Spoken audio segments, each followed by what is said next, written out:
Hi, I'm Joey Hollywood, and it was my birthday this weekend, and a gift to myself was I requested 4 days off from work just to relax and recuperate. I've been working a lot lately, and for some reason I decided to spend one of those 4 days watching all 4 of the Superfly movies. Don't know why, I just wanted to. This sudden itch just came out of the blue. I had access to them. Well, I had access to 3 of the 4. One of them took some heavy research to get a hold of. After watching them, I thought I'd make a little video, talk about my my big takeaways from these movies, what I liked, what I didn't like. Thought I'd record it and tell y'all what I thought about these movies that no one's talked about in like a million years. Right off the bat, Superfly from 1972, starring Ron O'Neal. Probably the best one out of all, not even probably, it is the best one out of the bunch. I got the most entertainment value from this one. I enjoyed it the most. I was never bored while watching it. I really liked it, and it's not the first time I've seen this movie. I remember going through a real big blaxploitation kick back when I was in high school, but I haven't seen it since then. And I found my opinion of it really hasn't changed so much. I liked it. It's not my favorite blaxploitation movie, but I do enjoy it. I think the big takeaway that I got from the original Superfly was the score by Curtis Mayfield. I think it really makes the movie. It certainly elevates it from just being, you know, a simple story about a crime boss trying to get out of the business. That story's been done many times. Even at the time that this came out, that story was kind of cliched.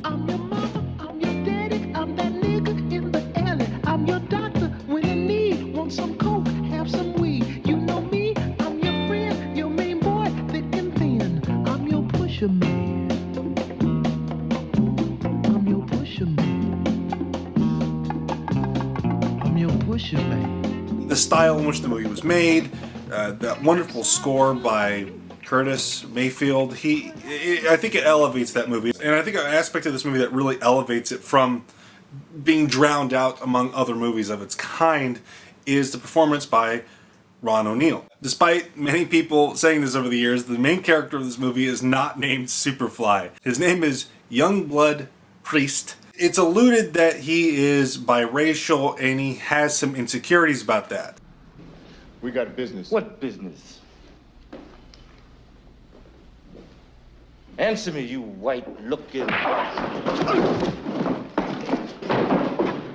it easy, baby. Take it easy. A lot of his character is not outright stated, but he has such a great performance in the movie that it's definitely...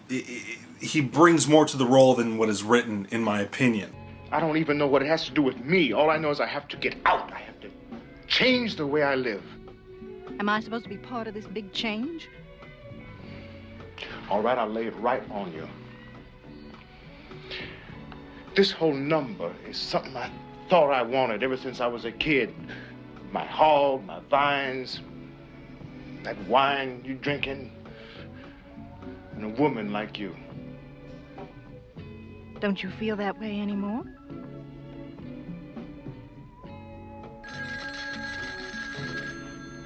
I don't know. And that's the thing. I say this is a really simple story because it's a story about a drug pusher. He wants out of the business. He feels like he's done all that he can here, and he just wants out, and he wants to have one big score before he leaves. And this gets him caught up in corrupt cops and all this jazz. And it's an entertaining movie on its style and its performances. It really elevates it beyond what it is. And I do like that it is a simple story because it's not trying to be all these things that it's not, which is something I can't say about the sequels. There's a scene in Superfly that is, I never noticed this before, but it's almost the exact same dialogue in Black Dynamite when he meets the Black Pumas or whatever they're called in that. I think I might be getting confused with the anime. I think in the anime they're the Black Pumas. That's Black Pumas. Huey P. already trademarked the Panther. As it turns out, not only was Huey P. a hell of a revolutionary, he was also extremely litigious. But I think they're supposed to be the Black Panthers in Black Dynamite. I don't know, it's been a while. But it's almost the same dialogue. I'll tell you what you do. You go get you a gun. And all those black folks you keep doing so much talking about get guns and come back ready to go down, and I'll be right down front killing Whitey. Until you can do that, you go sing your marching song someplace else. While you out there chanting at rallies and browbeating politicians, I'm taking out any money front sucker on a Hummel that gets in my way. So I tell you what, when your so-called revolution starts, you call me, and I'll be right down front showing you how it's done. It's supposed to be this really awesome moment, but like all I could think of was just Black Dynamite saying, but until then, you need to shut the fuck up when grown folks is talking. I think it's a good movie. I think it has a lot of cultural and historical significance. It's definitely worth the watch if you're getting interested in watching blaxploitation movies. You know, it's right up there with the Mac, Black Caesar, Shaft. It's one of those movies that I feel like you should probably check out. Well, I'm a mushroom cloud laying motherfucker. Every time my fingers touch brain, I'm Superfly TNT. I'm the guns of the Navarone. Now let's jump from that to the sequel, Superfly TNT, where Ron O'Neal not only reprises his role as Priest, but he also directs this movie. This was the hardest one to get a hold of. I think I gave my computer AIDS trying to get a hold of the second Superfly movie, because this movie's never been released on DVD or Blu-ray. There's a copy of it on VHS on Amazon. It's like $200, I think. It's like $200. And after seeing it, it's not worth that. I'm sure Arrow Video or something's going to release it eventually. But you would be stupid to buy this movie for the price that it's going for, because even though it was, really hard to get a hold of for me, I don't think the content of the movie is worth spending that much money on. Like I said, Ron O'Neal not only stars, but he directs this sequel. And I kind of like the premise of it. After he did all that work in the first movie to get out of the business, he's feeling bored. He wants to do something again. He's been traveling all over the land. I believe this was shot in Italy. And he's getting bored. He wants to do something again. I like that premise. Like, maybe he's going to get back into the business, or he's going to do something different. And I think that's an interesting idea for a sequel with this character. But the movie just gets so muddled with all this other stuff. The score, it's not as memorable as the first movie. And I think the phrase "not as memorable as the first movie" could apply to everything in this sequel. It's kind of disappointing, to be honest. Just going from Superfly to Superfly TNT. There's so much going on. At some point, he goes to Africa, and it's like for a scene. And then he comes back to Italy, I think. I don't know. I kept on phasing in and out of it. But he goes to Africa, and he's just looking at all this Africa stuff. And you can totally tell that he's just somewhere else. He's in another dimension while he's just looking at stock footage of Africa. It's really silly. And then he hops on a plane and gets back to Italy or something. It's bizarre.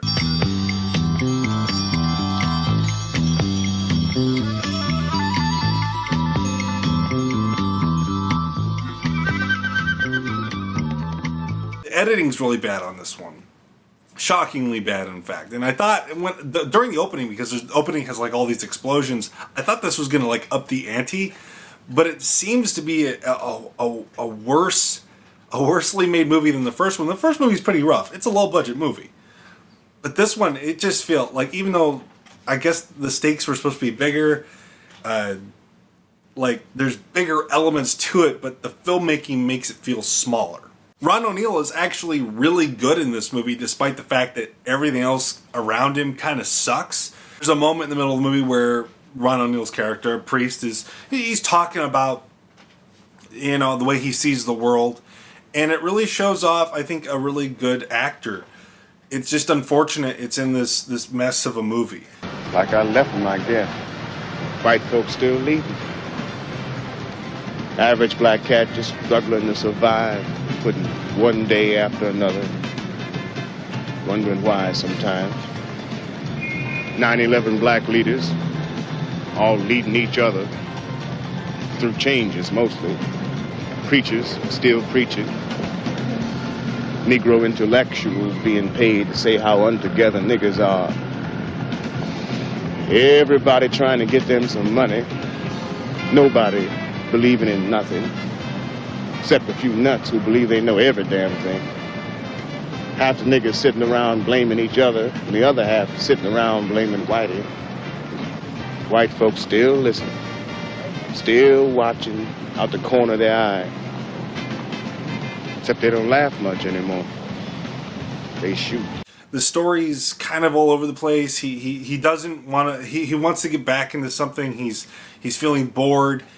He doesn't want to go back to selling drugs, but he also wants to do something else, and that gets him caught up with some sort of gun selling thing, and the movie just ends. I actually had to look up the plot of this movie before I made this video, because I watched it yesterday and I don't really know what even happened in it. And I was paying attention. It was just kind of confusing. I would say skip this movie, and that would be incredibly easy because it's kind of hard to get a hold of. And from there we go to the third movie, the final movie in the original Superfly trilogy, The Return of Superfly, which suggests that Superfly is Priest's name. That is not the case. This is the worst movie of the trilogy. It's bad. It's really bad. There's only really two things to note with this movie, and that is that there's a very early role with a younger Samuel L. Jackson. He's in the movie for like maybe 20 minutes. Ooh, goodness. Been a long time. Look at you. Homeboy, still sharp as usual. Come on back here in the kitchen. Got a little something on the stove. Hey, baby, my nigga's in town. And the other thing is some of the tracks in the score. I believe there was a track by EZ, of course, Curtis Mayfield. And those are the only real highlights of the movie. A younger Samuel L. Jackson and Easy Street. Everything else kind of sucked. Ron O'Neal does not reprise his role as Priest. Some soap opera actor who's so bad. He's so bad in this movie. Nah, I'm long out of the life. I can't be anybody's informant. He's so wooden. And the thing is like, I was about to go look up his name so I could get it right. But the man's in hardly anything. He's in soap operas. You don't deserve me to Google your name and try to figure out how to pronounce it. I don't care. You were awful in this movie. No nookie tonight, Joey. The plot revolves around Priest coming back to America after the events of Superfly TNT. And he gets caught up with the cops trying to try to infiltrate a drug operation, and too many things are going on. It has the same problem with TNT, where just kind of too many things are going on all at once, and it doesn't work. It just, it's really bad. I think like the most engaged I got into this movie was towards the beginning. The Priest comes to this lady's house, and he just walks up to this chick taking a shower, right? And she opens the door, and she has a gun in the shower. What are you doing here? Looks like you're in the wrong place at the wrong time. Why do you have a gun in the shower? Hold on, lady. Look, my friend owns this place. It's a beautiful crib. It's not worth dying for. So excuse me, and I'll just ease my ass out the door. Is that your shower gun? Do you just keep your gun in the shower? Or did you take the gun in with you in the shower? If it was your shower gun, like it's just always in there, wouldn't the moisture like harm it? I'm no expert on firearms, but wouldn't a gun that's always around water, wouldn't that like ruin the mechanics of the gun? Like wouldn't it rust, or the gunpowder get wet and it wouldn't ignite?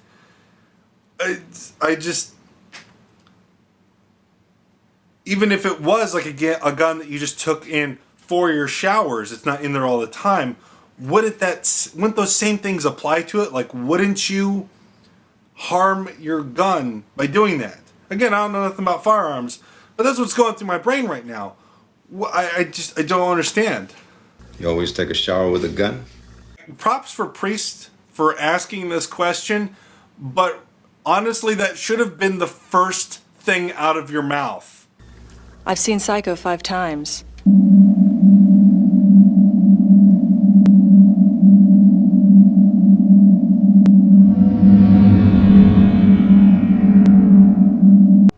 That just raises more questions than it answers. Besides, you know, seeing a younger Samuel Jackson and some of the music in this movie that you can, you know, listen to elsewhere, there's not much of a reason to watch The Return of Superfly. In fact, I would definitely say skip this one. It's not necessary. It is easier to watch. I personally watched The Return of Superfly on Fred Williamson's streaming service called Brown Sugar. Brown Sugar. Just like Netflix, only blacker. But it's also on Tubi. I think you can watch it on YouTube. It's easy to get a hold of, but do you really want to get a hold of this movie? And finally, we're going to talk about the Superfly remake from 2018. I actually wanted to see this in theaters, but I just didn't have any money at the time. So I finally see it now, and it's fine. It's not awful, it's not great, it's just kind of in the middle. It's okay. This one comes at us from a former music video creator named Director X. He used to go by Little X or just X back in the day, but now that he's a director, he's Director X. He sounds like a superhero. Director X, you foiled my plans. I'm gonna start off with some positives. My favorite kind of remake is a remake that follows the same beats as the original, but it goes about those beats in a different way, or it changes the results of those beats or subverts them. And this is a remake that follows that style. It's my favorite kind of remake. Visually speaking, it's what I would expect from a modern day interpretation of Superfly. No complaints there. I liked a lot of the characters in it, with the exception of the main character. There is an element that's added to the movie because it follows the story of the original movie pretty closely, but it injects this subplot about a rival gang. I forget the name, but it has something to do with snow and they all wear white. It's pretty silly, but I liked it. I thought that worked in the movie, and I think that kind of story needed to have that subplot injected into it because the original story, it's very, very simple. Country, do you hear me? I hear you. Do you hear me? I hear you. Yo, Jude. I think old boy has something he wants to tell you. Look at this fucking crib. It's nice, huh? I know that. Man, this motherfucker nice. Yeah, this is all me now. Oh, yeah. Right. What the fuck do you want, nigga? And this complicates a little bit more without making it feel super convoluted. And I like that. It's still a simple story, but it has a little bit more going for it. Here's my problems with it. The main character is awful. He has no charisma. He is dull. I wouldn't gamble my life on a suggestion now. Mr. Gonzalez, allow me to be your glory. The only thing I really liked about his character was his hair. It's so goofy looking, but you know what? I think one of the most distinctive elements of Priest's character in the original was his hair. How do you make that into a modern day thing? Because no one walks around with hair like that now. I doubt very many people are walking around with this hairdo, but It ain't none of your damn business where I'm taking it. The hell, it ain't my business, bro. You can just walk your man out of here like that and not give me a chance to win back my money, nigga. Perm fade wearing motherfucker. Watch your motherfucking mouth, nigga. anyways, I thought that was an interesting update on that. I don't like him in the role. I think he's probably one of the worst parts of the movie, but he's nowhere near as bad as the actor who played Priest in The Return of Superfly. That guy was bad on another level. This guy's just boring. No nookie tonight, Joey. The movie is almost 2 hours long, and it drags. It doesn't need to be 2 hours long, too. You could cut 20, 30 minutes out of this and not lose a whole lot. One of the best things about the original is the score. The score for that movie is fantastic. So you think they would go all out with the score in this movie, especially considering that the director of this movie used to do music videos. So you'd think that they'd go all out with the score, It feels like the director put his iPod on shuffle and just played it over random scenes. None of the scenes feel like they're cut to the music or for the scene. Tonally, they don't match. There's only one scene in the whole movie that the music fits the scene, and they're using the Curtis Mayfield song from the original. And it's the only part of the movie where the music really matches the tone or what's going on screen. I think if this movie had better music, I'd probably like it a lot more. Even if it was, with the same length, the boring lead. If it had better music, I'd probably be more tempted to watch it again. But as it stands, it's not a great movie. It's not a terrible movie. It's just an okay movie. I think without the context of it being a remake of Superfly, there would be no reason to watch this movie. And I was really looking forward to the Superfly remake because I feel like the blaxploitation movement of the 70s and early 80s there's a well of content there that is just begging to get remade. I think we're relying too heavily on stuff that, do we really need another Ghostbusters reboot within 3 years of the last one? I think there's franchise potential with some of these older movies. Like, some of these movies, they're all very low budget. I think it would be really cool to see some of these movies remade for modern audience, a modern interpretation of these stories. These stories getting the treatment that the culture and their budgets wouldn't allow at the time. It'd be interesting seeing them today with all the technology and experience and growth we've had over the years since these movies came out. And I think it's unfortunate that a lot of them got forgotten. I don't know anyone personally that has seen any of these blaxploitation movies. And I don't know, I think that them being remade would not only open up a new avenue of storytelling in modern day, but also open up people to watching these older movies. I personally like blaxploitation. I'm not the biggest aficionado or anything. I enjoy them, and I wish other people would seek them out and enjoy them as well. Thank you for watching me talk about the Superfly movies, something I know no one has ever asked me to do.